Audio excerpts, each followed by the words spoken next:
अस्सलाम वालेकुम dear students, कैसे हैं आप सब लोग। Welcome to the base academy. बच्चों, आज हम एम डी कैट का जो हमारा यूनिट नंबर 2 है, वर्क एनर्जी एंड पावर, इंशाल्लाह उसको डिस्कस करेंगे। इस लेक्चर में हम ये कोशिश करेंगे कि एक तो हम थोड़े टाइम में इसको कंप्लीट करें और चीज़ों को टू द पॉइंट रखें। लेकिन चूँकि एक बड़ा यूनिट है तो हमें कुछ टाइम तो आधे घंटे से तो ज़्यादा टाइम हमें लग जाएगा। यहाँ पर जो एक इम्पॉर्टेंट बात मैं आपको शुरू में बताता चलूँ कि मेरी कोशिश होगी कि मैं चीज़ों को टू द पॉइंट रखूँ, ठीक है जी, जो हमारे सिलेबस के मुताबिक हैं, और साथ साथ जितने भी प्रॉब्लम्स जो इन टॉपिक्स में से पूछे जा सकते हैं, हर एस्पेक्ट के ऊपर हम इंशाल्लाह इसका एनालिसिस भी करेंगे। हर तरीके से यहाँ से जो प्रॉब्लम्स आ सकती हैं उनको हम डिस्कस भी करेंगे। शॉर्टकट फार्मूले मैं आपको बनाना सिखाऊंगा कि बजाय आप शॉर्टकट फार्मूलों को रटा मारें, आप खुद से जो शॉर्टकट फार्मूले हैं उनको बनाना सीख लें, ताकि फ्यूचर में कभी भी आपको भूले ना, और जहाँ पे भी ज़रूरत पड़े आप कुछ सेकंड में खुद ही शॉर्टकट फार्मूला बना के अप्लाई कर दें। एक होता है कि आप शॉर्टकट फार्मूला याद करें। अब हर एक टॉपिक में को 3-3 शॉर्टकट्स निकल आते हैं, तो इतने सारे शॉर्टकट्स आपको याद तो नहीं रहेंगे। उसका हल फिर ये है कि जो शॉर्टकट फार्मूला है वो आप बनाना सीख लें। उसको बनाने में आपको ज़्यादा से ज़्यादा 5 से 10 सेकंड लगेंगे, लेकिन वो आपको कभी भूलेगा नहीं, और कोई भी प्रॉब्लम आ जाए इंशाल्लाह आप उसको सॉल्व कर लेंगे। तो बच्चों, स्टार्ट करते हैं जी हम फ्रॉम वर्क। जैसा कि आपको पता है कि हमारी रोज़मर्रा ज़िंदगी में जो वर्क के मीनिंग्स हैं वो डिफरेंट है। फॉर एग्ज़ाम्पल, आप अपने घर में जिस तरह मैं यहाँ पर अपने लैपटॉप पे बैठा काम कर रहा हूँ, तो मैं कहूँगा कि जी मैं तो बहुत वर्क कर रहा हूँ। इसी तरह से अगर आप कोई चीज़ उठा के आप यूँ हॉरिजॉन्टल डायरेक्शन में यूँ मूव कर रहे हैं, ये आपका डिस्प्लेसमेंट है, और इस डायरेक्शन में आप फोर्स लगा रहे हैं। आप इमेजिन करें कि आपने अपने सर के ऊपर कोई चीज़ उठाई है और आप ऐसे हॉरिजॉन्टल डायरेक्शन में बिल्कुल स्ट्रेट जो है वो मूव कर रहे हैं। तो अब मैं तो कहूँगा कि मैं बहुत वर्क कर रहा हूँ, ठीक है। या आप अपने घर में बैठे अपने सोफ़े के ऊपर कुछ लिख रहे हैं अपनी कॉपी के ऊपर, तो आप कहेंगे मैं तो वर्क कर रहा हूँ, लेकिन इससे कोई फ़र्क नहीं पड़ता, ठीक है। हमारी जो चीज़ें फ़िज़िक्स में हैं, जो फ़िज़िक्स में वर्क है, ठीक है जी, उसके मीनिंग्स हमारी रोज़मर्रा ज़िंदगी वाले वर्क से डिफरेंट हैं। आइए ज़रा देखते हैं।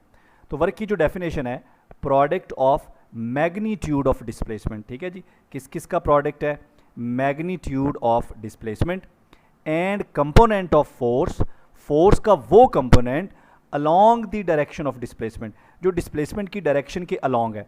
अब देखें, यहाँ पर एक कन्फ्यूजन मैं दूर करता चलूँ। लेट्स सपोज कि ये मेरा डिस्प्लेसमेंट है और इसी डायरेक्शन में फोर्स है। आप यूँ इमेजिन करें कि ये मेरे पास एक मेज़ है और मेज़ के ऊपर मैंने ऐसे एक ब्लॉक रखा हुआ है जिसका मैस है m। अब मैं यहाँ पर उसको पुश करता हूँ, इस ब्लॉक को धक्का लगाता हूँ एक फोर्स F के साथ, और ये ब्लॉक इसी डायरेक्शन में मूव करना शुरू कर देता है, और कुछ देर बाद ये एक नई पोजीशन पे पहुँच जाता है। अब पहले वाली पोजीशन से नई पोजीशन तक जाने में इसका जो डिस्प्लेसमेंट है वो d है, ठीक है। अब देखें, डिस्प्लेसमेंट की डायरेक्शन भी वही है और मैं फोर्स भी बिल्कुल इसी डायरेक्शन में लगा रहा हूँ। अब फोर्स और डिस्प्लेसमेंट अगर एक ही डायरेक्शन में हो, या दूसरे लफ्ज़ों में अगर फोर्स डिस्प्लेसमेंट के अलोंग है, तो वर्क कैसे निकालेंगे? सिंपली आप डिस्प्लेसमेंट का मैग्नीट्यूड और जो फोर्स का मैग्नीट्यूड है दोनों का प्रोडक्ट ले लेंगे, और जो आंसर आएगा वो आपके पास क्या आएगा? वर्क आएगा। इसका मतलब है कि फ़िज़िक्स में वर्क होने के लिए ज़रूरी है कि हमारी जो फोर्स है उसको along the direction of displacement होना चाहिए। लेकिन ऐसा भी तो हो सकता है, जैसे ये केस यहाँ पर मैंने ये वाला केस आपके सामने बना हुआ है, ये ग्रीन ब्लॉक आपको नज़र आ रहा है। आप देख रहे हैं कि मेरी जो फोर्स की डायरेक्शन है, अब वो along the direction of displacement नहीं है, बल्कि फोर्स एंगल बना रही है एक्स एक्सिस के साथ थीटा, या हॉरिजॉन्टल डायरेक्शन के साथ मेरी फोर्स जो है वो एंगल थीटा बना रही है, ठीक है। अब होना तो ये चाहिए कि हमने कहा कि जो डिस्प्लेसमेंट फोर्स है उसको along the direction of displacement होना चाहिए। ब्लॉक पोजीशन ए पे था और ये नई पोजीशन बी पे चला गया। अब पोजीशन ए से पोजीशन बी तक जाने में हमारे ब्लॉक का जो डिस्प्लेसमेंट है वो डी है, लेकिन देखिए फोर्स तो इस डायरेक्शन में है और डिस्प्लेसमेंट हो रहा है इस डायरेक्शन में, ठीक है। इसका मतलब है कि force along the direction of displacement नहीं है। इस तरह की सिचुएशन में हम क्या करेंगे? हम फोर्स के कंपोनेंट्स बना लेंगे, ठीक है जी। और मैं यहाँ से थोड़ा अरेज कर दूँ ताकि कन्फ्यूजन ना हो, ठीक है जी। तो अब मैं क्या करता हूँ,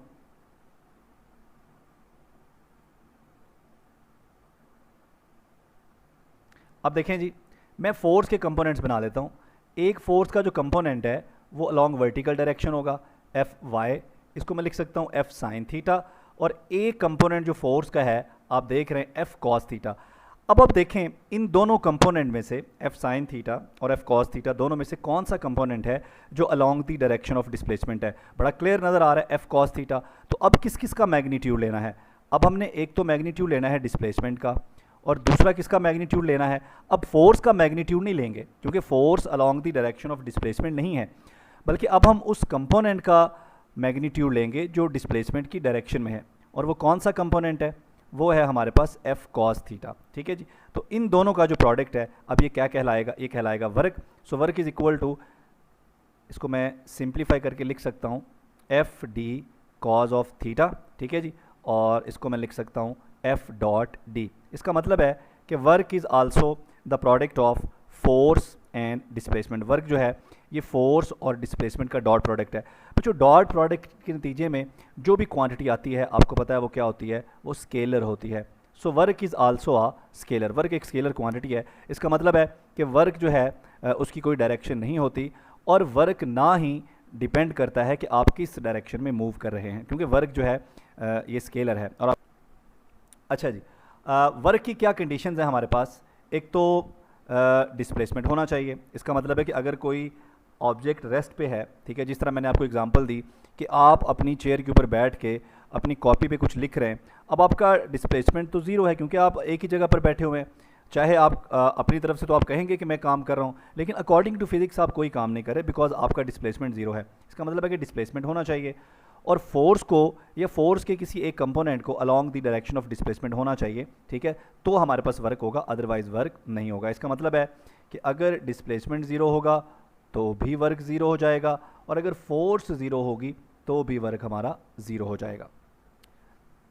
work done bye a constant force. बच्चों अभी जो हम डिस्कस कर रहे थे ये work done bye a constant force था, यानी कि यहाँ पर हमारी जो फोर्स है वो कांस्टेंट है। So W is equal to F D cos of theta. यहाँ पर जो फोर्स है ये क्या है, ये कांस्टेंट है। ये फार्मूला जो है, ये फार्मूला जो मैंने आपके सामने लिखा है W is equal to F D cos theta, it is only applicable if force is constant.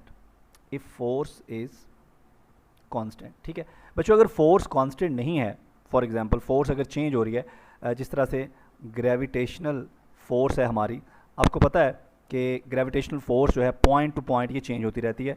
मसलन ये ग्राउंड है और ग्राउंड से कोई ऑब्जेक्ट नीचे की तरफ आ रहा है तो उस पर फोर्स ऑफ ग्रेविटी लग रही है।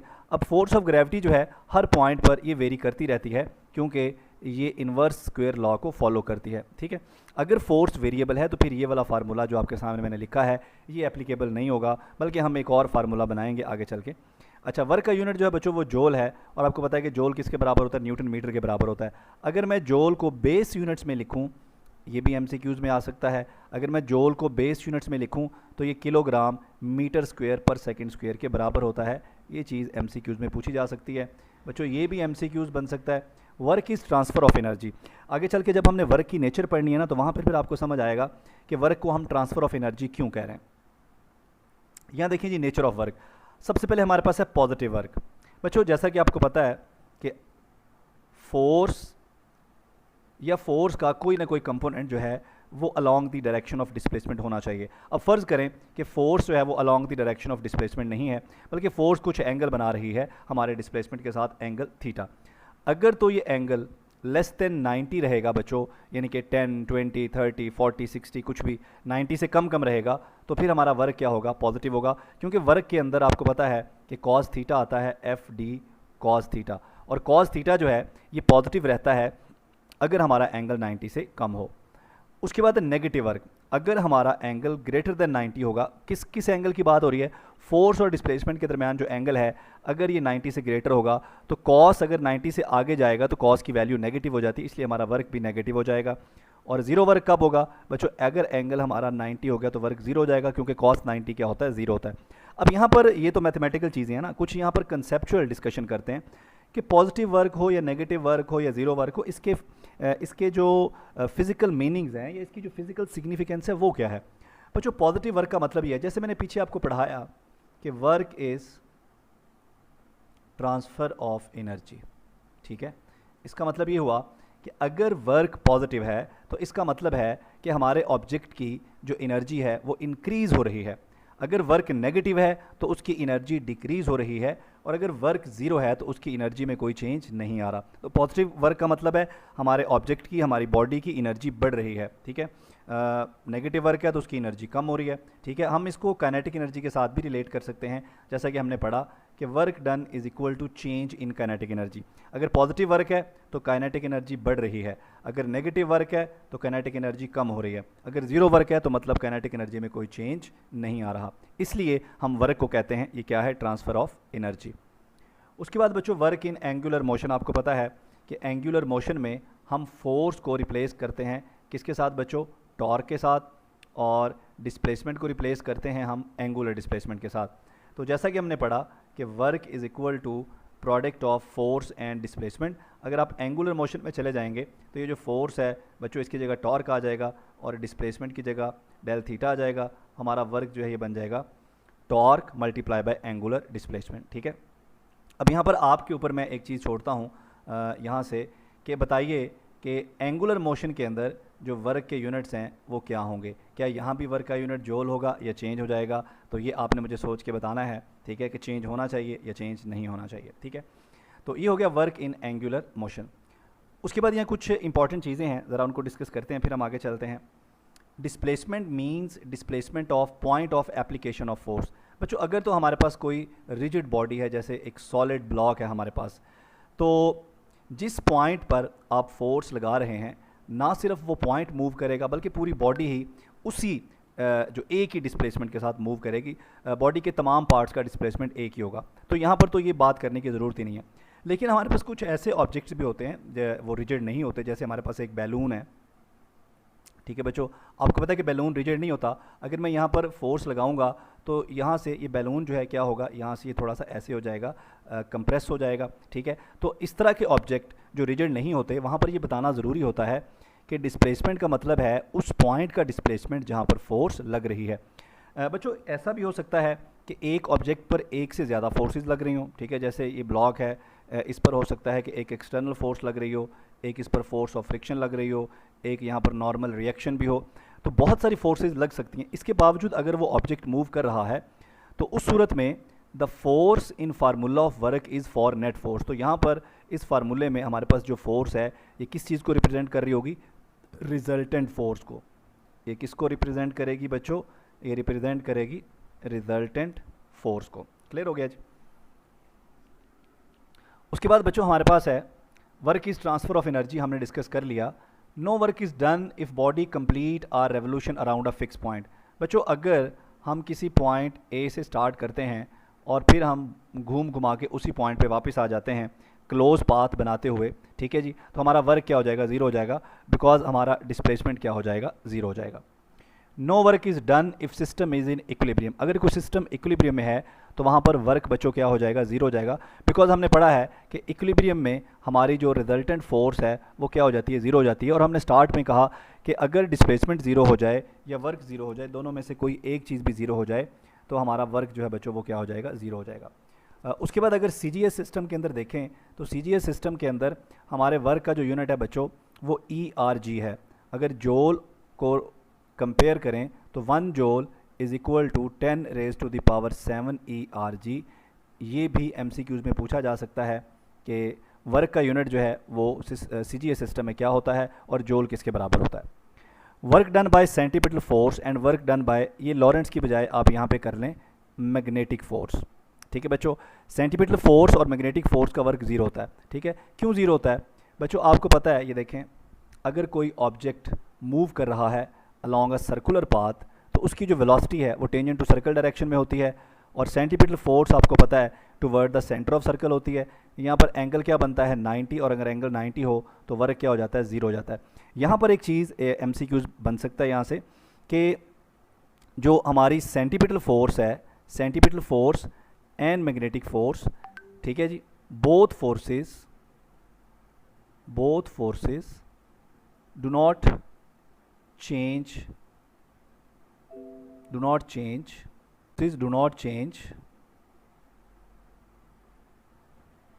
both forces do not change the kinetic energy of object, ठीक है बच्चों। हमने अभी पीछे पढ़ा कि अगर वर्क डन ज़ीरो है तो इसका मतलब है कि काइनेटिक एनर्जी में जो चेंज है वो भी क्या होगा, ज़ीरो होगा। काइनेटिक एनर्जी क्या रहेगी, सेम रहेगी। इसका मतलब है जो सेंटीपिटल फोर्स है और जो मैग्नेटिक फोर्स है, दोनों फोर्सेस कोई वर्क नहीं करती, क्योंकि दोनों की डायरेक्शन जो है वो डिस्प्लेसमेंट के परपेंडिकुलर होती है। लिहाजा दोनों का वर्क डन ज़ीरो है। अगर वर्क डन ज़ीरो है तो दोनों काइनेटिक एनर्जी को भी चेंज नहीं करती। क्लियर हो गया जी। उसके बाद है in a force displacement graph work done is equal to area under graph. यानी कि अगर हमने वर्क डन निकालना हो ग्राफ से, ठीक है जी, यहाँ पर आप फोर्स डिस्प्लेसमेंट ग्राफ बना लें।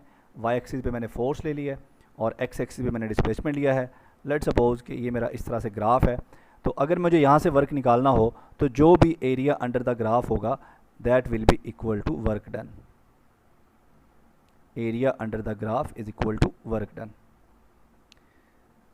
उसके बाद बच्चों जैसा कि मैंने आपको कहा था कि हम डिस्कस करेंगे work done bye constant force के बाद work done bye a variable force.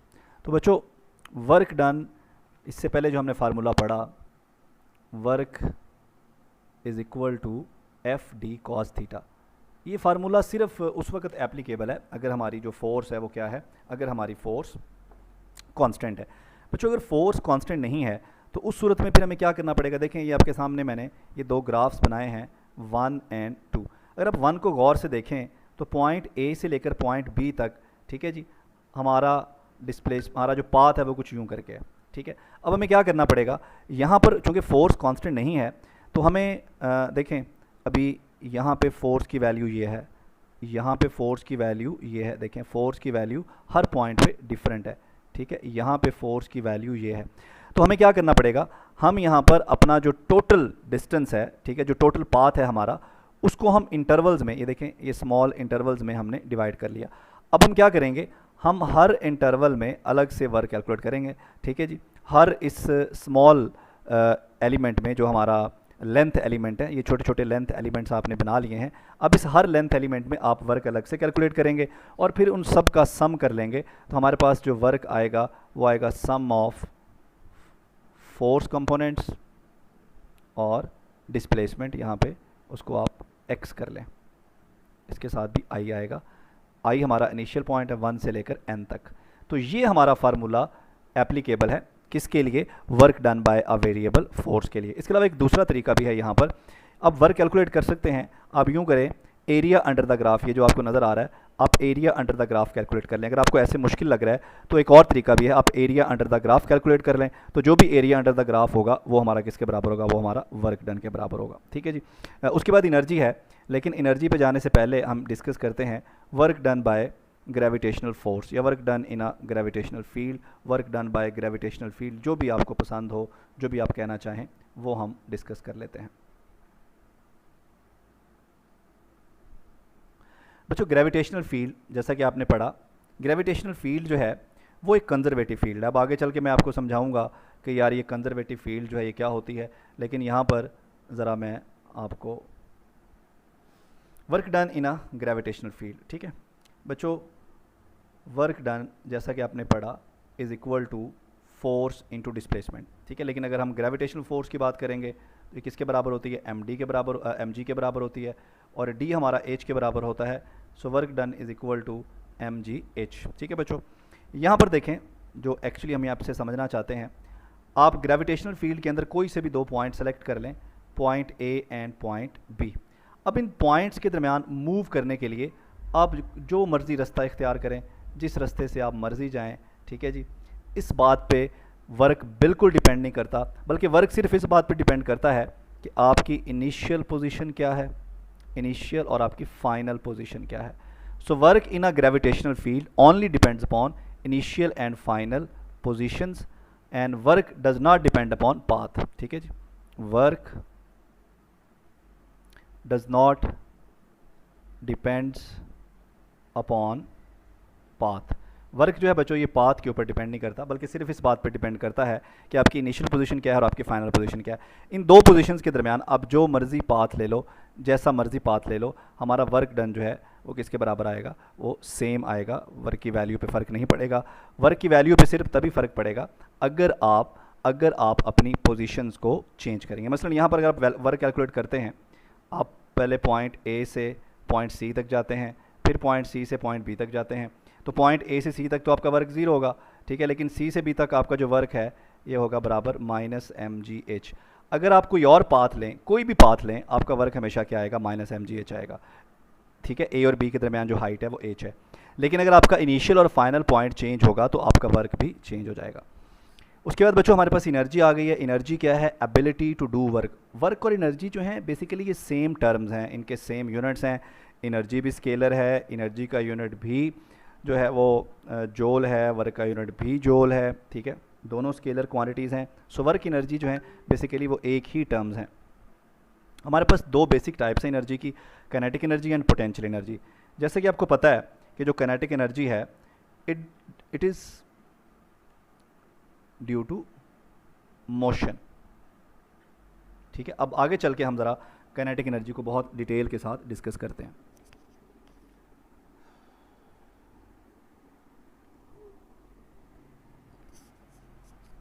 जी बच्चों, काइनेटिक एनर्जी जो है, kinetic energy is equal to half m v square. M यहाँ पर मैस है और वी यहाँ पर वेलोसिटी है।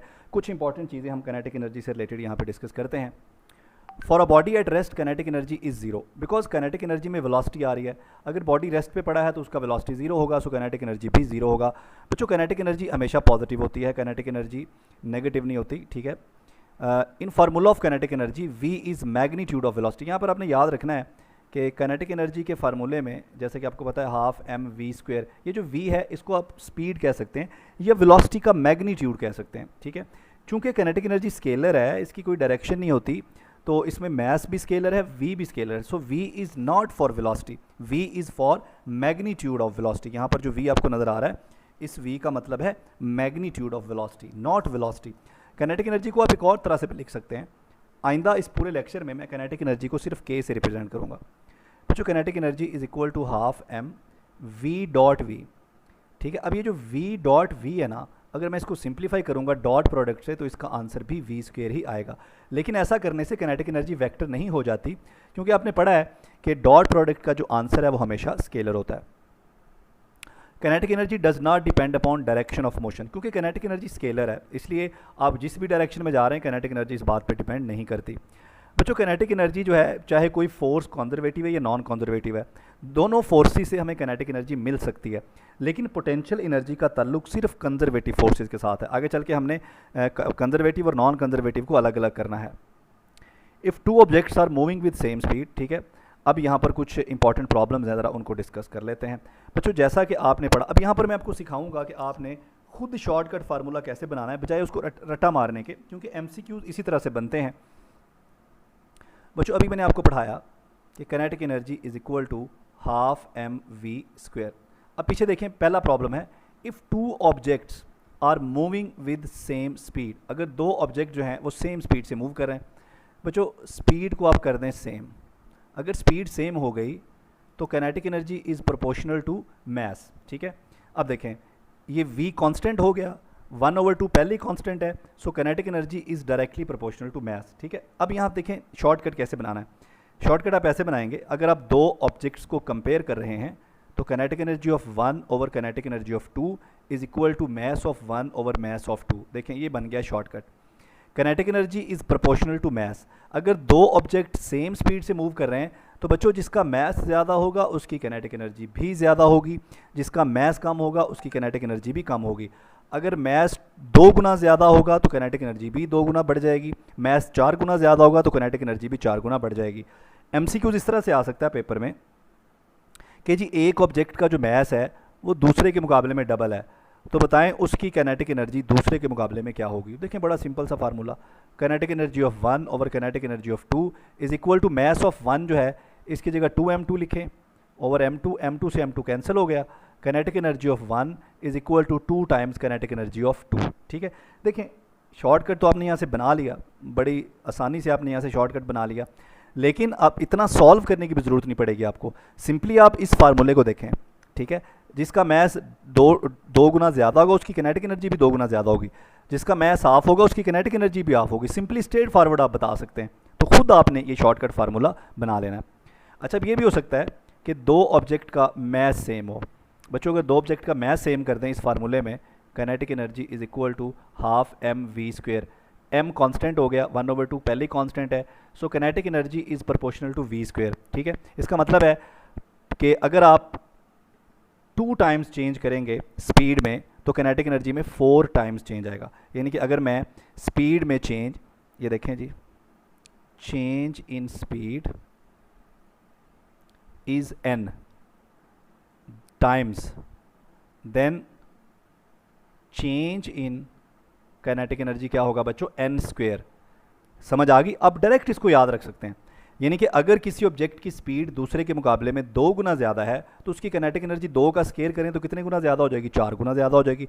अगर स्पीड 3 गुना ज़्यादा है तो काइनेटिक एनर्जी 9 गुना ज़्यादा हो जाएगी। और फ़र्ज़ कर लें कि स्पीड हाफ है, ठीक है, अब आप हाफ का स्क्वेयर करें बच्चों, 1/2 का स्क्वेयर करें तो 1/4 आएगा। इसका मतलब है कि स्पीड अगर एक ऑब्जेक्ट की दूसरे मुकाबले में हाफ है तो उसकी काइनेटिक एनर्जी 1/4 टाइम्स क्या हो जाएगी, कम हो जाएगी। क्लियर हो गया? सो यहाँ से आप डायरेक्ट इसको देख कर आपने आंसर कर देना है, बजाय इतनी लंबी कैलकुलेशन करें। यहाँ से अब अगर आपको यहाँ से ऐसे मुश्किल लगता है तो फिर आप ऐसे कर लें, kinetic energy of 1 over kinetic energy of 2 is equal to v square 1 over v square 2। Clear हो गया? तो ये आप इस तरह से, इसको याद नहीं करना, मैं आपको बार बार कह रहा हूँ, इसको बनाना सीखना आपने, ठीक है, क्योंकि आप कितनी कुछ चीज़ें याद करेंगे। इस तरह से बनाना सीखें और देख कर, रिलेशन को देख कर आप डायरेक्ट भी आंसर कर सकते हैं अगर थोड़ा सा आप वहाँ पर दिमाग लड़ाएं। उसके बाद बच्चों बड़ा इंपॉर्टेंट हमारे पास आ गया जी काइनेटिक एनर्जी एंड मोमेंटम।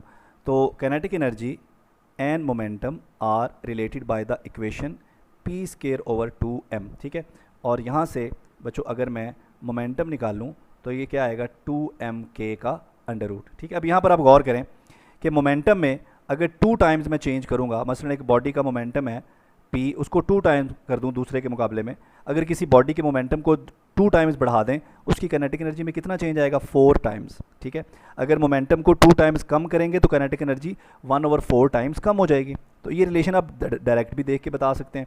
यहाँ पर और रिलेशन भी बन सकते हैं, कंपैरिजन के रिलेशन बन सकते हैं। मसलन ये कहा जाए कि 2 ऑब्जेक्ट्स हैं, ठीक है, जैसे कि यहाँ पे लिखा हुआ है हैव सेम मोमेंटम, उनका मोमेंटम सेम है। बच्चों अगर मोमेंटम मैं यहाँ पे सेम कर दूँ तो kinetic energy is inversely proportional to mass. ठीक है, मोमेंटम सेम हो गया तो kinetic energy is inversely proportional to mass. इसका मतलब है कि जिसका मैस ज़्यादा होगा बॉडी का, उसकी काइनेटिक एनर्जी क्या होगी, कम होगी। आप इसको यूँ भी लिख सकते हैं k1 over k2 is equal to m2 over m1। अब यहाँ पर आप फार्मूला लगा सकते हैं जी, वो आपसे कह सकता है कि एक का मैस दूसरे के मुकाबले में हाफ है या डबल है या 3 गुना है और मोमेंटम सेम है, तो उनकी काइनेटिक एनर्जी के दरमियान रिलेशन बनाइए। तो ये रिलेशन आप उनके दरमियान बना सकते हैं और इस रिलेशन से आप कोई भी वैल्यू फाइंड कर सकते हैं। इसको ग्राफिकली भी बनाया जा सकता है। ये देखें जी, यहाँ पर देखें, अब मोमेंटम हमने क्या ले लिया, मोमेंटम ले लिया कांस्टेंट। ठीक है, मोमेंटम हमारा क्या आ गया जी, कांस्टेंट आ गया। ठीक है, और मैस जिसका ज़्यादा होगा, मैस को मैं एक्स एक्सिस पे ले लेता हूँ और काइनेटिक एनर्जी को वाई एक्सिस पे, तो ये इन्वर्सली प्रोपोर्शनल है। तो कुछ इस तरह का यहाँ से कुछ इस तरह का ग्राफ बनेगा। क्लियर हो गया जी? नेक्स्ट है बच्चों, if 2 objects have same kinetic energy. ठीक है, अभी हमने कहा कि kinetic energy is equal to p square over 2m। ठीक है, और हमने ये भी कहा कि p is equal to 2m into kinetic energy. ठीक है, अब बच्चों काइनेटिक एनर्जी सेम है। देखें अगर मैं यहाँ पर k सेम कर दूँ तो momentum is proportional to under root m। इसका मतलब है अगर 2 ऑब्जेक्ट्स की काइनेटिक एनर्जी सेम है, ठीक है बच्चों, तो फिर जिसका मैस ज़्यादा होगा उसका मोमेंटम भी, या जिसका मोमेंटम ज़्यादा होगा उसका मैस भी ज़्यादा होगा। ये कहना ज़्यादा बेहतर है कि जिसका मैस ज़्यादा होगा उसका मोमेंटम भी ज़्यादा होगा, जिसका मैस कम होगा उसका मोमेंटम भी कम होगा। इसको आप ऐसे भी लिख सकते हैं, p1 over p2 is equal to under root m1 over m2। या डायरेक्ट भी आप कह सकते हैं, वो आपसे ये कहें कि जी 2 ऑब्जेक्ट हैं, उनकी काइनेटिक एनर्जी सेम है। ठीक है, mass of one is 2 times mass of other, तो बताएं मोमेंटम ऑफ वन जो है वो क्या होगा। ठीक है, अब देखें यहाँ पर मैस की जगह मैं अगर 2m पुट करूँ तो मैस क्या होगा, अंडर रूट 2 टाइम्स हो जाएगा मोमेंटम। ठीक है जी, so momentum of first is equal to under root 2 times momentum of second. अगर आपको ये मुश्किल लगता है कि डायरेक्ट आप देख के नहीं बता सकते तो फिर आप ये वाला फार्मूला लगा सकते हैं। ठीक है जी, हमें बताया गया कि m1 is equal to 2m2, तो बताएं p1 क्या होगा, जबकि काइनेटिक एनर्जी सेम है। ये देखें p1 is equal to p2 को उधर जाके करते हैं मल्टीप्लाई, और m1 की जगह पुट करें 2m2 divided by m2, under root m2 से m2 कैंसिल, ये बन गया √2p2। So P1 is equal to √2p2। ये देखें वही आ गया। आप डायरेक्ट देख कर भी बता सकते हैं, अगर मुश्किल लग रहा है तो फिर आप ये जो नीचे फार्मूला ये वाला बनाया है, ये आपने खुद बनाना है फार्मूला, इस रिलेशन को देख के ना खुद बनाना है, हर चीज़ को रट्टा नहीं मारना, ठीक है। इसको ग्राफिकली भी बनाया जा सकता है। अगर हम काइनेटिक एनर्जी को कांस्टेंट रखें और मैस और मोमेंटम के दरमियान जो रिलेशन बनेगा वो कुछ यूँ करके बनेगा, क्योंकि अंडर रूट है ना, मैस बढ़ रहा है, मोमेंटम भी बढ़ रहा है, मैस कम हो रहा है, मोमेंटम भी कम हो रहा है। नेक्स्ट है बच्चों, if two object have same mass, देखें kinetic energy is equal to p²/2m, ठीक है। अगर दो ऑब्जेक्ट का मैस सेम है तो kinetic energy is proportional to p², ठीक है। इसका मतलब है अगर मोमेंटम में आप 2 टाइम्स चेंज करेंगे, काइनेटिक एनर्जी में 4 टाइम्स चेंज आएगा। अगर n टाइम चेंज करेंगे मोमेंटम में तो n² चेंज आएगा काइनेटिक एनर्जी में। अब इस रिलेशन को आप यूँ भी लिख सकते हैं, k1/k2। अगर दो ऑब्जेक्ट्स आ जाएं तो k1/k2 is equal to p1²/p2²। यहाँ पर आपसे कहा जाएगा कि दो ऑब्जेक्ट का मैस सेम है, ठीक है, एक का मोमेंटम दूसरे के मुकाबले में इतना है, तो बताइए उनकी काइनेटिक एनर्जीज क्या होंगी, ठीक है। आपने इसको निकालना सीखना है, मैं बार बार कह रहा हूँ, आपने इसको रट्टा नहीं मारना बच्चों। उसके बाद हमारे पास आ गया जी परसेंटेज चेंज। ये भी बड़ा इंपॉर्टेंट है, अक्सर यहाँ से पेपर में क्वेश्चन आ जाता है। जैसा कि हमने अभी पढ़ा कि kinetic energy is equal to p²/2m और p is equal to √2m kinetic energy. अगर आपसे ये कहा जाए कि मोमेंटम इज़ चेंज्ड बाय 15% या n%, तो बताइए what is change in kinetic energy. ये भी आपने परसेंट में निकालना है, यानी कि मोमेंटम को अगर 10% चेंज किया है तो काइनेटिक एनर्जी में कितने % चेंज आएगा। जितने % आपने मोमेंटम को चेंज किया उस हिसाब से आप काइनेटिक एनर्जी में परसेंटेज चेंज निकालें। ये बड़ा आसान है, ठीक है बच्चों। अगर तो मोमेंटम में चेंज लेस देन 10% है, देखिए मोमेंटम का स्क्वायर है ना, आपने सिंपली ये करना है, percentage change in kinetic energy is equal to percentage change in momentum multiply by 2। मसलन आपसे कहा जाए कि मोमेंटम में 5% चेंज किया गया है, उस 5 को आपने 2 से मल्टीप्लाई कर देना, तो काइनेटिक एनर्जी में कितने % चेंज आएगा, 10%। बड़ा सिंपल है, ठीक है जी। और अगर इसको मैं उलट कर दूं, यानी कि अगर काइनेटिक एनर्जी को चेंज किया गया है और मोमेंटम में चेंज निकालना है, तो percentage in change in momentum is equal to percentage change in kinetic energy divided by 2। Kinetic energy से मोमेंटम निकालना है, ये वाला फार्मूला, मोमेंटम से काइनेटिक एनर्जी निकालनी है, ये वाला फार्मूला, ठीक है। ये दोनों फार्मूले जो हैं ये लेस दैन 10% के लिए, लेकिन अगर ग्रेटर दैन 10% आ जाए तो फिर क्या करना है, काइनेटिक एनर्जी में परसेंटेज चेंज निकालने के लिए जो फार्मूला आप इस्तेमाल करेंगे 100 प्लस अच्छा परसेंटेज चेंज डिक्रीज़ के लिए भी ऐसे निकालना है। अगर वो ये कहें कि मोमेंटम को 5% कम किया गया है, तो काइनेटिक एनर्जी 5 2 10% कम हो जाएगी। यानी कि जिस तरह आपने इंक्रीज़ निकाला है ना, परसेंटेज डिक्रीज़ भी ऐसे ही निकाल सकते हैं सेम फार्मूले से, ठीक है। अब आ जाते हैं कि अगर हमारा ग्रेटर देन 10 है, अगर ग्रेटर देन 10% है, ठीक है, तो ये formula 100 plus minus x divided by 100 इसका स्क्वायर, ये देखें p का स्क्वायर है ना, तो यहाँ भी स्क्वायर आ जाएगा, -1 और मल्टीप्लाई बाय 100%। प्लस का मतलब है इंक्रीज़ और माइनस का मतलब है डिक्रीज़। फ़र्ज़ करें कि वो आपसे कहते हैं कि मोमेंटम को जो चेंज किया गया है वो 20% चेंज किया गया है, बताएं काइनेटिक एनर्जी में कितने % चेंज आया। इसको सिंप्लीफाई कर लें बच्चों, ये देखें 100, अगर इंक्रीज़ निकालना है तो प्लस, ये x जो है वो चेंज है जो कहा गया है, 20/100 का स्क्वायर -1 मल्टीप्लाई बाय 100%, ठीक है। तो इसको सिंप्लीफाई करें, 100 प्लस 20 120, 120 को 100 से डिवाइड करें तो कितना आएगा जी, 120 को अगर 1.2 का स्क्वायर करें, यह आ जाएगा 1.44 -1 मल्टीप्लाई बाय 100%। बच्चों इसको सिंप्लीफाई करें, आंसर आ जाएगा 44%। यानी कि अगर मोमेंटम को 20% बढ़ाया है तो काइनेटिक एनर्जी 44 टाइम बढ़ेगी, मोमेंटम को 20% कम किया है तो काइनेटिक एनर्जी 44% कम होगी।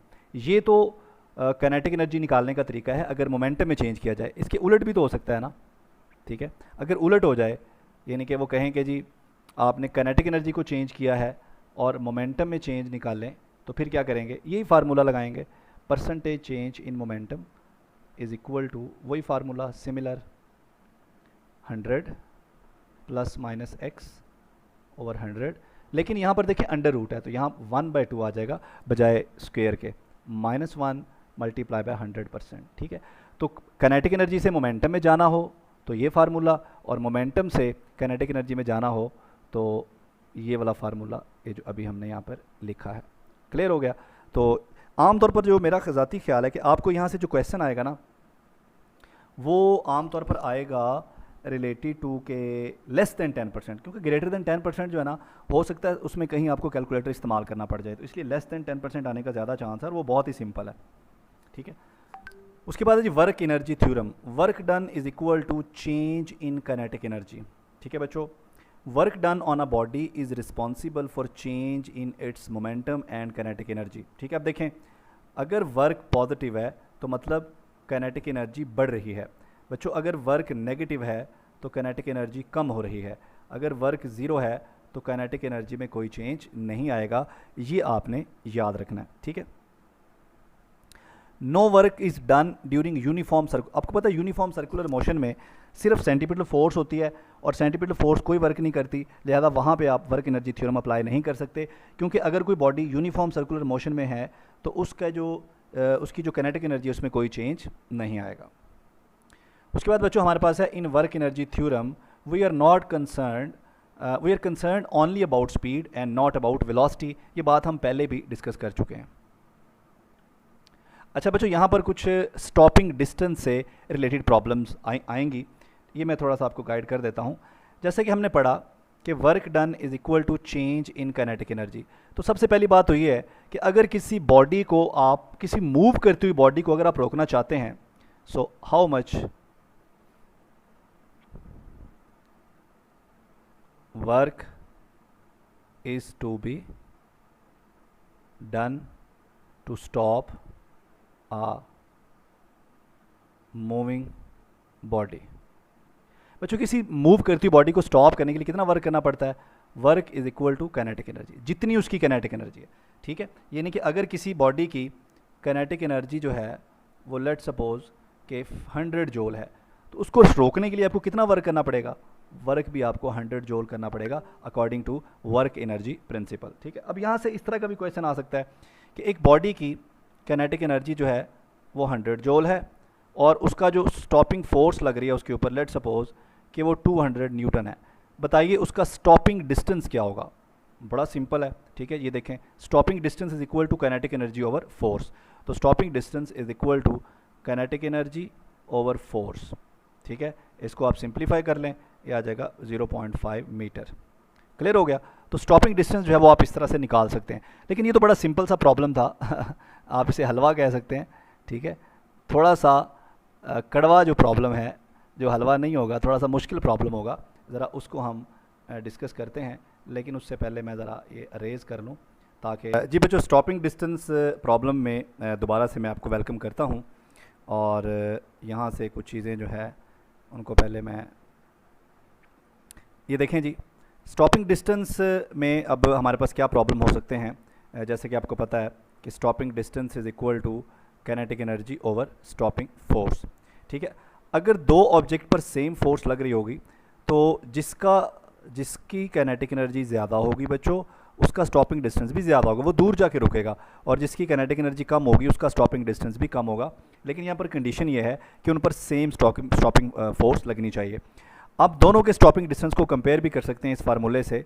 ठीक है जी, अगर दो ऑब्जेक्ट पर सेम फोर्स लग रही है और एक की काइनेटिक एनर्जी दूसरे के मुकाबले में इतने टाइम है, कम है या ज़्यादा है, तो बताइए उनका स्टॉपिंग डिस्टेंस क्या होगा एक दूसरे की रेशो से। ठीक है जी, तो ये प्रॉब्लम इस तरह का आ सकता है। इसके अलावा ये भी हो सकता है कि दो ऑब्जेक्ट की काइनेटिक एनर्जी सेम हो, बच्चों अगर इस रिलेशन में मैं काइनेटिक एनर्जी को सेम कर दूं तो stopping distance is equal inversely proportional to force. इसका मतलब है जिस पर हम ज़्यादा फोर्स लगाएंगे उसका स्टॉपिंग डिस्टेंस कम होगा, वो जल्दी रुक जाएगा, और जिस पर हम कम फोर्स लगाएंगे वो देर से रुकेगा, आगे जाके रुकेगा, उसका स्टॉपिंग डिस्टेंस जो है वो ज़्यादा होगा। ठीक है, लेकिन अगर काइनेटिक एनर्जी और स्टॉपिंग फोर्स सेम कर दें, दोनों चीज़ें सेम कर दें, देखें काइनेटिक एनर्जी भी सेम, स्टॉपिंग फोर्स भी सेम, तो फिर स्टॉपिंग डिस्टेंस भी क्या हो जाएगा, सेम हो जाएगा। नेक्स्ट हमारे पास है बच्चों पोटेंशियल एनर्जी। पोटेंशियल एनर्जी का ताल्लुक जो है वो कॉन्जर्वेटिव फील्ड के साथ है, सिर्फ और सिर्फ कॉन्जर्वेटिव फील्ड के साथ। अभी हमने डिस्कस करना है कि कॉन्जर्वेटिव फील्ड क्या होती है। बच्चों energy possessed by a body due to its position in a conservative field, ठीक है। इसकी टाइप्स हैं हमारे पास ग्रेविटेशनल पोटेंशियल एनर्जी जो ग्रेविटेशनल फील्ड के अंदर होती है, दूसरी है इलास्टिक पोटेंशियल एनर्जी। यहाँ पर देखें ये जो स्प्रिंग आपको नज़र आ रहा है, स्ट्रेच्ड स्प्रिंग ये वाला, इसमें जो एनर्जी है वो इलास्टिक पोटेंशियल एनर्जी है। ये ड्रान बो यानी कि एक जो तीर कमान वाला जो होता है उसको अगर आप खींचें, उसमें ये वाला जो आपका ये इलास्टिक बैंड है इसको खींचें तो इसमें इलास्टिक पोटेंशियल एनर्जी स्टोर होती है। इसके अलावा ये जो डायनामाइट आपको नज़र आ रहा है इसके अंदर केमिकल पोटेंशियल एनर्जी होती है। बच्चों केमिकल पोटेंशियल एनर्जी जो है, केमिकल पोटेंशियल एनर्जी का ताल्लुक हमारे एटम्स और मॉलिक्यूल्स के दरमियान जो बॉन्ड्स होते हैं उन बॉन्ड्स में जो पोटेंशियल एनर्जी स्टोर होती है उसे हम कहते हैं केमिकल पोटेंशियल एनर्जी। इसके अलावा ये जो बैटरी आपको यहाँ पे नज़र आ रही है, इस बैटरी के अंदर जो एनर्जी है इसे कहते हैं इलेक्ट्रिक पोटेंशियल एनर्जी, जो हमारी इलेक्ट्रिक फील्ड में स्टोर होती है। क्लियर हो गया? तो ये हमारे पास पोटेंशियल एनर्जी की टाइप्स हैं। अब ग्रेविटेशनल पोटेंशियल एनर्जी चूँकि हमारे कोर्स में है तो इसको ज़रा हम डिटेल से डिस्कस करेंगे। अब बच्चों ग्रेविटेशनल पोटेंशियल एनर्जी का जो हमारे पास बेसिक फार्मूला है वो है mgh। याद रखें इस फार्मूले में हमने ये जो सरफेस ऑफ अर्थ है, सरफेस ऑफ अर्थ को हमने अपना रेफरेंस माना है। Surface of earth, with respect to surface of earth जो ग्रेविटेशनल पोटेंशियल एनर्जी होगी उसको हम mgh से रिप्रेजेंट करेंगे। सरफेस ऑफ अर्थ चूँकि रेफरेंस है इसलिए यहाँ पर हमारी जो पोटेंशियल एनर्जी है बच्चों वो ज़ीरो होगी, ठीक है। This equation is only valid near surface of अर्थ। अगर आप सरफेस ऑफ अर्थ के करीब हैं, यानी कि सरफेस ऑफ अर्थ से जो आपकी हाइट है, height is not comparable, height is not comparable, height is not comparable to radius of earth. यानी कि हाइट इतनी ज़्यादा ना हो जिसको हम अर्थ के रेडियस से कंपेयर कर सकें, तो उस सूरत में ये इक्वेशन वैलिड रहेगी। लेकिन अगर आपकी हाइट बहुत ज़्यादा है तो फिर ये इक्वेशन वैलिड नहीं रहेगी, बिकॉज जी जो है वो कांस्टेंट नहीं रहता अगर आप सरफेस ऑफ अर्थ से ज़्यादा ऊपर जाते हैं। वैसे तो आप सरफेस ऑफ अर्थ से ऊपर जाएं तो जी की वैल्यू में चेंज तो आएगा, लेकिन कम हाइट्स तक ये चेंज इतना कम होता है कि इसको अगर ना भी हम इसको इग्नोर किया जा सकता है। लेकिन अगर हाइट बहुत ज़्यादा होगी तो फिर ये चेंज सिग्निफिकेंट होगा और आप इसे इग्नोर नहीं कर सकेंगे। उस सूरत में हमारा जो ग्रेविटेशनल पोटेंशियल एनर्जी का फार्मूला बन जाएगा -gmm/r। इसको एब्सोल्यूट ग्रेविटेशनल पोटेंशियल एनर्जी भी कहते हैं। बच्चों potential energy always depend upon reference point and independent of path taken between two points. अब यहाँ पे देखें, मसलन मैं दो पॉइंट्स ले लेता हूँ ग्रेविटेशनल फील्ड के अंदर। ये मेरा पॉइंट ए है और यहाँ पे मेरा पॉइंट बी है। अब ए से बी तक जाने के लिए आप जो मर्ज़ी पाथ चूज़ करें, इस बात पे एनर्जी डिपेंड नहीं करती, बल्कि आपका फाइनल लोकेशन और इनिशियल पोजीशन या दोनों पोजीशंस क्या हैं, एनर्जी सिर्फ इन पोजीशंस पर डिपेंड करती है, ठीक है, लेकिन पाथ के ऊपर डिपेंड नहीं करती। पोटेंशियल एनर्जी का ताल्लुक हमेशा बाउंड सिस्टम्स के साथ है। जिस तरह आप और ज़मीन मिलकर एक बाउंड सिस्टम बनाते हैं, इलेक्ट्रॉन न्यूक्लियस के साथ मिलकर एक बाउंड सिस्टम बनाता है, इसलिए सम टाइम इस एनर्जी के साथ माइनस भी आता है। Potential energy at reference point is usually zero. Potential energy जैसे मैंने शुरू में बात की कि इसमें सिर्फ कंजर्वेटिव फोर्सेस आती हैं, तो चलें अब बहुत दफ़ा जिक्र हो गया है कंजर्वेटिव और नॉन कंजर्वेटिव का, इनको डिस्कस भी कर लेते हैं। तो जो कंजर्वेटिव फोर्स क्या होती है, इंडिपेंडेंट ऑफ पाथ, ये पाथ पे डिपेंड नहीं करती, यानी कि दो पॉइंट्स के दरमियान मूव करने के लिए अब जो मर्जी पाथ इख्तियार करें ये उस पर डिपेंड नहीं करती।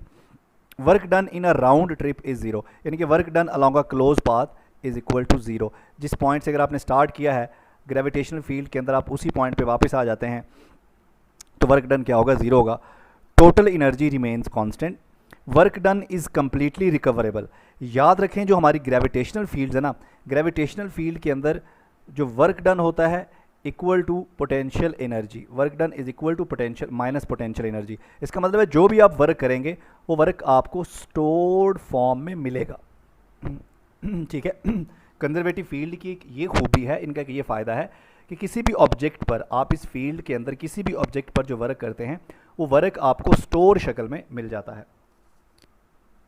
Force is negative gradient of potential energy. देखें work done is equal to negative of potential energy. इसका मतलब क्या है, इसका मतलब ये है कि वर्क तब स्टोर होगा अगर आप ग्रेविटेशनल फोर्स के अगेंस्ट वर्क करेंगे, ग्रेविटेशनल फील्ड के अगेंस्ट वर्क करेंगे। ये देखें, ये हमारे पास पॉइंट ए है, जो कि ग्राउंड है, सरफेस ऑफ अर्थ है, और पॉइंट बी जो है वो सरफेस ऑफ अर्थ से किसी हाइट h के ऊपर है, ठीक है। अब आपको पता है कि ग्रेविटेशनल फील्ड या ग्रेविटेशनल फोर्स की जो डायरेक्शन है, ग्रेविटेशनल फोर्स की direction toward centre of earth है, ठीक है। अगर हम किसी ऑब्जेक्ट को पॉइंट ए से उठा के पॉइंट बी तक ले जाएंगे तो हम उसे मूव करवा रहे हैं अगेंस्ट द ग्रेविटेशनल फोर्स, ठीक है। इस वजह से उसके अंदर एनर्जी स्टोर होगी, तो इसी वजह से यहाँ पर ये माइनस है।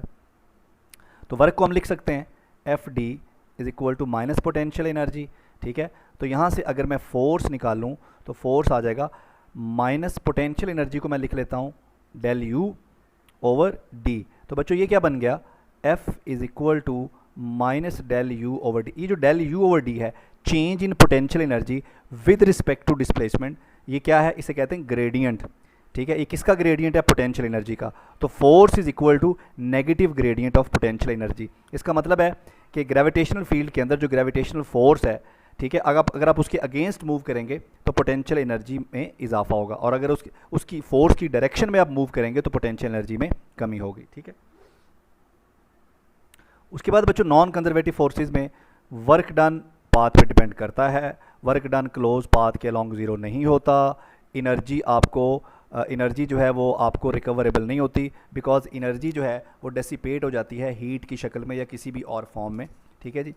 Work done is not completely recoverable, ठीक है जी, नो सच रिलेशन एग्जिस्ट, ठीक है। यानी कि ये जो रिलेशन आपने बनाया है, ये रिलेशन सिर्फ कंजर्वेटिव फील्ड्स के लिए है, ये नॉन कंजर्वेटिव फील्ड्स के लिए नहीं है।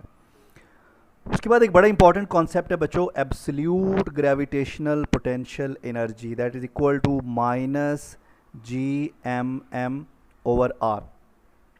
बच्चों अब ये सरफेस ऑफ अर्थ है और यहाँ पर एक पॉइंट है जहाँ पे आपकी पोटेंशियल एनर्जी ज़ीरो है, यानी कि इस पॉइंट को हम कह सकते हैं कि ये पॉइंट है एट इन्फिनिटी, ठीक है। अगर ये पॉइंट इन्फिनिटी पे है तो इस पॉइंट को हम मान लेते हैं रेफरेंस, बिकॉज यहाँ पे हमारी पोटेंशियल एनर्जी ज़ीरो है। इसका मतलब है कि absolute potential energy at infinity, infinity से मुराद वो पॉइंट जहाँ पे हमारी ग्रेविटेशनल फील्ड ज़ीरो हो जाती है, so u is equal to zero. At infinity के ऊपर हमारी जो एब्सोल्यूट ग्रेविटेशनल पोटेंशियल एनर्जी है वो ज़ीरो है। लेकिन क्या सरफेस ऑफ अर्थ पे ज़ीरो है? देखिए हमने पीछे पढ़ा कि gravitational potential energy is equal to mgh। अब इस mgh वाले फार्मूले में आपने रेफरेंस किसको लिया था? आपने रेफरेंस लिया था सरफेस ऑफ अर्थ को। रेफरेंस पे हमारी पोटेंशियल एनर्जी क्या होती है? ज़ीरो होती है, क्योंकि उसके हिसाब से तो हम माप रहे होते हैं, ठीक है। लेकिन इस फार्मूले में हमारा जो रेफरेंस है वो इन्फिनिटी है। इसका मतलब है कि सरफेस ऑफ अर्थ पे एब्सोल्यूट पोटेंशियल एनर्जी ज़ीरो नहीं होती, बल्कि ये किसके बराबर होगी? एट सरफेस ऑफ अर्थ ये बराबर होगी minus g m m over r. इसका मतलब है कि आप ये कह सकते हैं एट सरफेस ऑफ अर्थ, ठीक है जी, absolute gravitational potential energy is minimum but not zero. जी क्लियर हो गया? Absolute gravitational potential energy minimum हो सकती है सरफेस ऑफ अर्थ पे, लेकिन ज़ीरो नहीं होगी। ज़ीरो कहाँ पे होगी? हमारे रेफरेंस पॉइंट पे, और हमारा रेफरेंस पॉइंट इन्फिनिटी पे है। लेकिन जूँ आप अर्थ से अवे मूव करेंगे आपका जो आर है ये बढ़ता जाएगा। अब आर बढ़ने का मतलब है इस फ्रैक्शन की जो वैल्यू है वो कम होती जाएगी, और नेगेटिव के साथ माइनस में कम होने का मतलब होता है बढ़ना, ठीक है। इसलिए जूँ आप ऊपर जाएंगे minus g m m over r less negative होता जाएगा। यानी कि पहले -10 है, ठीक है, तो फिर ये -9 हो जाएगा, -8 हो जाएगा, -7 हो जाएगा। तो लेस नेगेटिव होने का मतलब है कि आपकी एब्सोल्यूट ग्रेविटेशनल पोटेंशियल एनर्जी बढ़ रही है अगर आप मूव करेंगे अवे फ्रॉम अर्थ, लेकिन सरफेस ऑफ अर्थ पे ज़ीरो नहीं होगी। उसके बाद बच्चों हमारे पास कंजर्वेशन ऑफ एनर्जी है। आपको पता है कि एनर्जी जो है ये एक फॉर्म से दूसरी फॉर्म में बदल तो सकती है, लेकिन टोटल एनर्जी हमेशा क्या रहती है बच्चों? ये कंजर्व रहती है। मतलब यहाँ पर हमने एग्जांपल लिया कि हमारे पास ये बॉल है और ये सरफेस ऑफ अर्थ से, ग्राउंड से कुछ हाइट पे है। यहाँ पर इसके अंदर जो पोटेंशियल एनर्जी है बच्चों वो 10 है और काइनेटिक एनर्जी 0 है। जो ही आपने इसको ड्रॉप किया, अब नीचे आते हुए पोटेंशियल एनर्जी में मुसलसल कमी होगी, काइनेटिक एनर्जी मुसलसल बढ़ेगी, क्योंकि नीचे आते हुए स्पीड जो है, स्पीड इज़ इंक्रीजिंग ग्रेजुअली। जब भी कोई ऑब्जेक्ट नीचे आता है ग्राउंड की तरफ, उसकी स्पीड में मुसलसल इजाफा होता है। स्पीड में इजाफा होता है तो काइनेटिक एनर्जी में मुसलसल इजाफा होता है। लेकिन काइनेटिक एनर्जी बढ़ेगी तो पोटेंशियल एनर्जी में कमी आएगी। लेकिन टोटल एनर्जी यहाँ पर भी 10 है। टोटल एनर्जी यहाँ पर भी 10 है, टोटल यहाँ पर भी 10 है, यहाँ पर भी 10 है, यहाँ पर भी 10 है। तो यहाँ पर क्या था, पोटेंशियल एनर्जी मैक्सिमम थी, यहाँ पे क्या है, काइनेटिक एनर्जी मैक्सिमम है, और दरमियान में क्या है, पोटेंशियल और काइनेटिक एनर्जी जो है वो इंटर कन्वर्ट हो रही हैं। ठीक है, पोटेंशियल किस में चेंज हो रही है, नीचे की तरफ आते हुए पोटेंशियल कम हो रही है, काइनेटिक बढ़ रही है, यानी कि पोटेंशियल एनर्जी काइनेटिक में चेंज हो रही है। अच्छा, यहाँ पर ये भी सवाल आ सकता है कि कितनी हाइट के ऊपर आकर काइनेटिक और पोटेंशियल एनर्जीज बराबर हो जाती हैं। तो टोटल हाइट का जो हाफ होता है उस हाइट पर पोटेंशियल एनर्जी और काइनेटिक एनर्जी जो है ये क्या हो जाती हैं, बराबर हो जाती हैं। यानी कि अगर टोटल हाइट 20 है ना, उसको 2 से डिवाइड करें तो 10 मीटर हाइट पर काइनेटिक एनर्जी और पोटेंशियल एनर्जी क्या हो जाएंगी, बराबर हो जाएंगी। बच्चों अगर तो कंजर्वेटिव फील्ड है हमारी, जैसे कि इलेक्ट्रोस्टैटिक फील्ड है, ये कंजर्वेटिव फील्ड है, ग्रेविटेशनल फील्ड कंजर्वेटिव फील्ड है, लेकिन मैग्नेटिक फील्ड कंजर्वेटिव नहीं है। तो कंजर्वेटिव फील्ड के अंदर अगर एनर्जी हमारी मैकेनिकल है तो वो मैकेनिकल ही रहेगी। ठीक है, यानी कि वो काइनेटिक पोटेंशियल तो हो सकती है लेकिन उसकी जो असल शक्ल है वो उसी में रहेगी। लेकिन जो नॉन कंजर्वेटिव या नॉन आइसोलेटेड सिस्टम्स होते हैं ना, उनके अंदर क्या होता है, टोटल एनर्जी तो कंजर्व ही रहती है लेकिन एनर्जी जो है वो हीट में या किसी दूसरी फॉर्म में, साउंड में या किसी दूसरी फॉर्म में कन्वर्ट हो सकती है।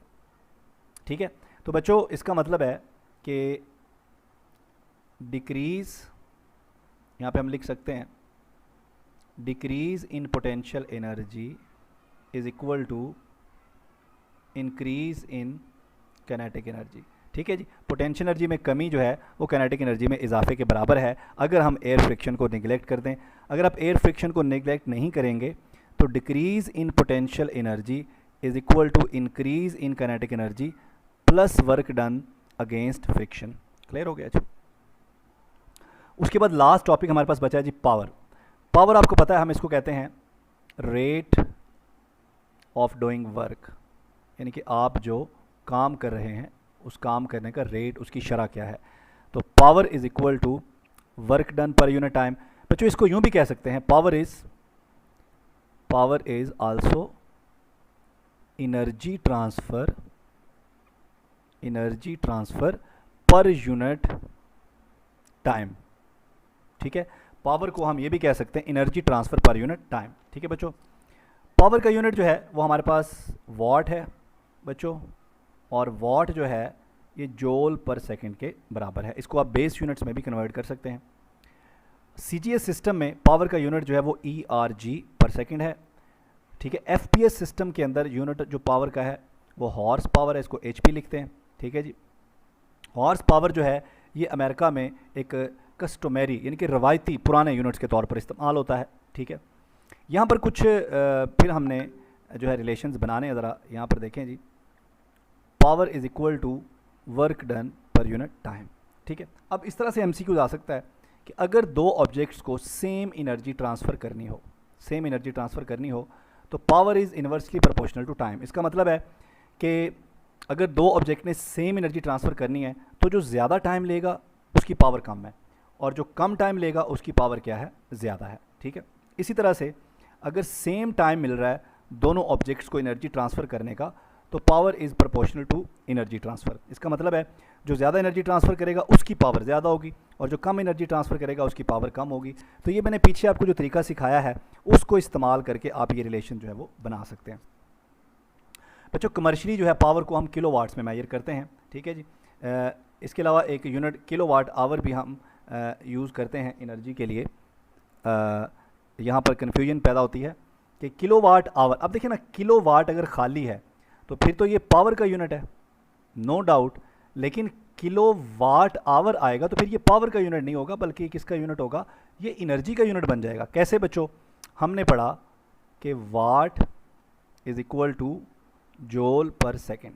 ठीक है, अगर मैं किलोवाट कर दूं तो ज़रा बताइए ये किलो जूल पर सेकेंड हो जाएगा, दोनों तरफ मैं मल्टीप्लाई कर दूं। ठीक है, अगर मुझे यहाँ से जूल चाहिए तो ये सेकंड मल्टीप्लाई हो रहा है, उधर जाके क्या हो जाएगा, डिवाइड, उधर जाके मल्टीप्लाई हो जाएगा, ये बन जाएगा किलो वाट और सेकंड। ठीक है, अब बच्चों वाट और सेकंड किसके बराबर है, ये जूल के बराबर है। वाट सेकंड किसके बराबर है, ये जूल के बराबर है। तो ये देखें ना किलो वाट, ये तो वाट ही हो गया, यानी कि किलो तो एक प्रीफिक्स है ना, उसके बाद है आवर, आवर किसका यूनिट है, टाइम का। ठीक है, तो वाट इनटू टाइम अगर आएगा तो वो किसके बराबर होगा, जूल के बराबर होगा। So kilowatt hour is unit of energy, not unit of power. और 1 kilowatt hour is equal to 3.6 mega joule. ये भी एक रिलेशन है जो MCQs में आपसे पूछा जा सकता है। तो बच्चों फाइनली हमारा लेक्चर जो है शायद थोड़ा लेंथी हो गया, लेकिन पूरा यूनिट हमने 1 घंटे में ख़त्म कर दिया और इसके अंदर मैंने आपको बहुत सारे शॉर्टकट्स और ट्रिक्स जो हैं वो समझाए हैं। तो इंशाल्लाह मिलते हैं नेक्स्ट लेक्चर में। अल्लाह ताला आपका हामी व नासिर हो। शुक्रिया, खुदा हाफिज़।